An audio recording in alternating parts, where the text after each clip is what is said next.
Hi, everybody. I'm Mike Shields. Welcome to Next in Media. This is part of my special Live at Cannes series in partnership with my friends at ViewPlanner. I'm here with Jessica Brown of WPP Media. You were the head of digital investment. Do I have that right? Managing Director. Digital Investment at WPP Media. Yes, we got that right. All right, let's talk about, we're talking about the growth of the YouTube ecosystem on television. It's been pretty, a year ago it was kind of impressive. Now it's getting even more so. I think they would like that to become very much part of the main TV marketplace. Is that happening? What's kind of in the way there? What does that market look like right now? Yeah. When you say TV, I actually want to challenge that because we're trying to think about it more holistically in terms of video. And where that video shows up is irrespective. It's important. You don't split YouTube into pieces or whatever. Based on KPI, based on what we're trying to achieve, right? So what audience am I trying to reach? And where am I going to reach them on what platform, whether it's advanced audiences, whether it's age and gender. So it's not about cracking the TV economy or marketplace. It's more about how does YouTube show up in terms of consumption. And I think the latest stat I saw was they are over 12% of TV consumption, right? So they obviously have a really big role in how we're reaching consumers when it comes to video. Okay, I might as well, before we forget, catch us up on what your company's gone through some big changes. What's going on? Kind of, you've been new name, reorganization. What does that mean for this industry?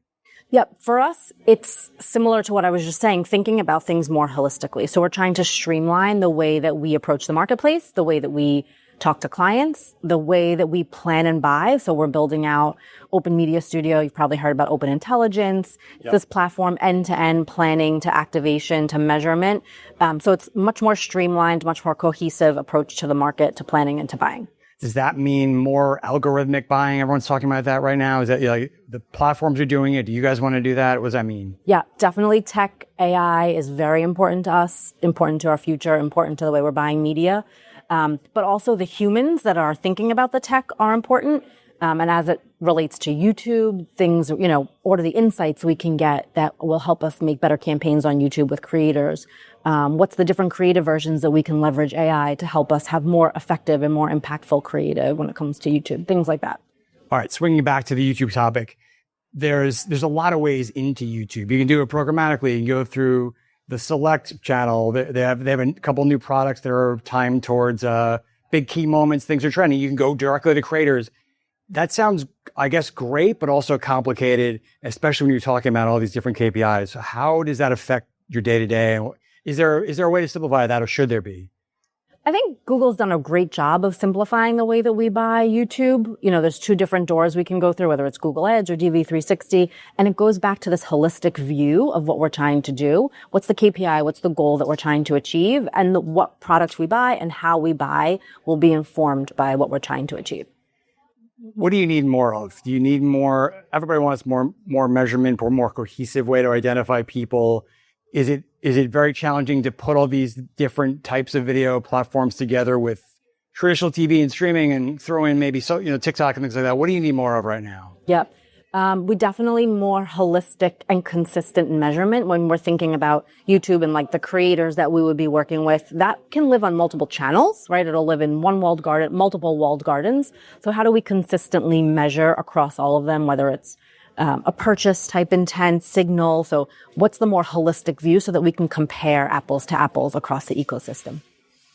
Lastly, we're in this moment of outcomes are bigger than ever. It's always been important in our industry, but there seems to be more pressure on everybody to drive outcomes, prove it. Television has had a certain role in that process. There's a lot more pressure on the medium today. YouTube seems equipped to be able to handle that, but how would you grade TV attribution overall, and then maybe how it's evolving on YouTube?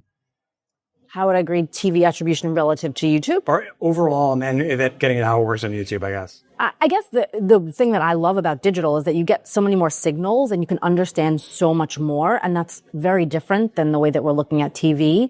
But we are, as you start to add more of these sort of shoppable interactive units to television, whether it's CTV or streaming and YouTube and similar, we can start to look at these consistent data points or consistent interaction points that let us look like for like. So it's sort of adding that level of interactivity to what we're doing on TV so that we can see things consistently. Are you bullish on shoppable TV? Do you think it's still really early? I think it's early. I don't know if it's really early. It's early. I'm bullish on it. I think it's going to be, we always assume that CTV and video was sort of this lean back experience, but I actually think consumers, we got used to mobile phones. You watch TV with your phone, that we're actually willing to lean forward and take an action. Especially younger generation seems absolutely. to be. Absolutely. All right, Jessica, awesome stuff. Thanks for your time here. Thank you.